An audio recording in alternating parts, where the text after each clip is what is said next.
అధిక మెజారిటీతో గెలిపించిన మా నియోజకవర్గ ప్రజలందరికీ హ్యాపీ న్యూ ఇయర్ 2024. ఇటు వేముల వీరేశం కాంగ్రెస్ ఎమ్మెల్యే నక్రేకల్.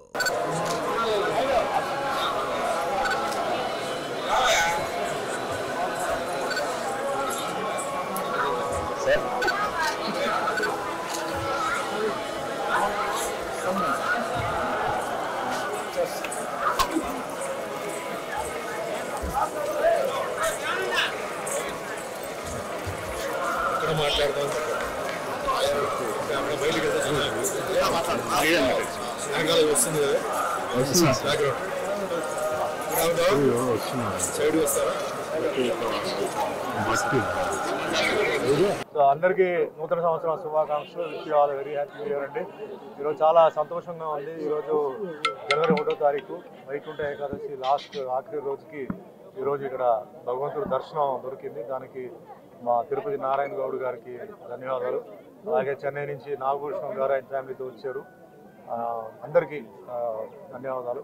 సో అంతా ఈ సంవత్సరం అందరికీ బాగుండాలి, అందరికీ మంచి జరగాలి, అందరికీ ఆరోగ్యం బాగుండాలి, ఆదాయం బాగుండాలి. మరి రాజకీయ నాయకులు వాళ్ళందరూ ఈరోజు చాలా మార్పులని వస్తున్నాయి.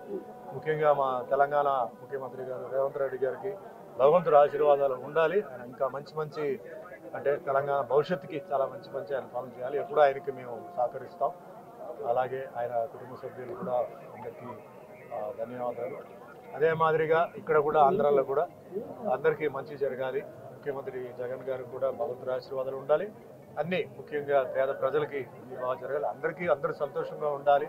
అందరిది ఆరోగ్యం, అదిగా వాళ్ళ ఆదాయం కానీ ఉద్యోగాలు కానీ ఏదైనా తప్పులని జరిగి ఉంటే అన్నీ క్లియర్ అయిపోయి అందరూ సంతోషంగా ఉండాలి.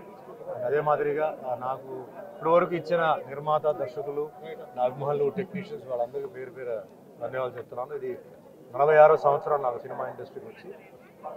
భగవంతుడి దయ వల్ల 10 భాషల్లో యాక్ట్ చేశాను. తెలుగు సినిమాలు హీరోగా 100 సినిమాలు చేశాను. తమిళ్లో 50 సినిమాలు, కన్నడలో 50 సినిమాలు చేశాను.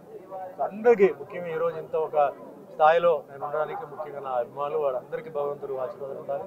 డైరెక్టర్స్, ప్రొడ్యూసర్స్ అందరికీ ఉండాలి. ఈరోజు చాలా సంతోషం. ఎందుకంటే 1వ తారీఖు జనవరి ఇక్కడ రావడం ఇవన్నీ మనం అనుకున్నట్టు జరగదు, కానీ భగవంతుడు తలుచుకుంటే జరుగుతాయి. భగవంతుడు తలుచుకున్నారు. నేను అనుకోవడం ఏంటంటే అన్నీ మంచి జరగాలి.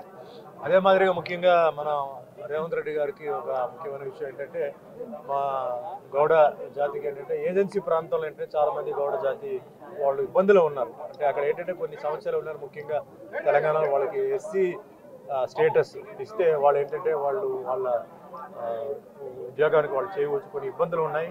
రేవంత్ రెడ్డి గారు అది ఆల్రెడీ ఆయన ఎమ్మెల్యేగా ఉన్నప్పుడు కూడా ఆయన అసెంబ్లీలో మాట్లాడడం జరిగింది. దాన్ని అమలు పెట్టాలి. ఏజెన్సీ ప్రాంతాలు ఉంటున్నారు అంటే ఎప్పటి నుంచి 50 సంవత్సరాల నుంచి ఉంటున్నారో వాళ్ళకి ఏంటంటే ఎస్సీ స్టేటస్ ఇవ్వడం కానీ లేకపోతే వాళ్ళకి ఏదైనా ఒకటి ఇచ్చి చాలా ఇబ్బందులు ఉన్నారు. కాబట్టి రేవంత్ రెడ్డి గారికి నేను నమస్కారం పెట్టింది. ఆ ఒక కమ్యూనిటీకి మీరు హెల్ప్ చేయాలి. మీకు ఎటువంటి ఇబ్బంది లేకుండా, వాళ్ళకి కూడా ఇబ్బంది లేకుండా మీరు చేయాలని ఈరోజు నేను భగవంతుడి కోరుకుంటున్నాను. అదే మాదిరిగా ఆ సేవలు ఎప్పుడు ఉంటాయి. త్వరలో వచ్చి మిమ్మల్ని కలుస్తాను. సంక్రాంతి టైంలో కలుస్తాను. సో అందరూ బాగుండాలి, సంతోషంగా ఉండాలి, అందరూ మంచి ఉన్నత స్థాయికి ఎదగాలని మనస్ఫూర్తిగా కోరుకుంటున్నాను. మరిన్ని వీడియోస్ కోసం ఛానల్ ని సబ్స్క్రైబ్ చేయండి. లేటెస్ట్ అప్డేట్స్ కోసం వాట్సాప్ ఛానల్ ని ఫాలో చేయండి. అండ్ లింక్ డిస్క్రిప్షన్ లో ఉంది.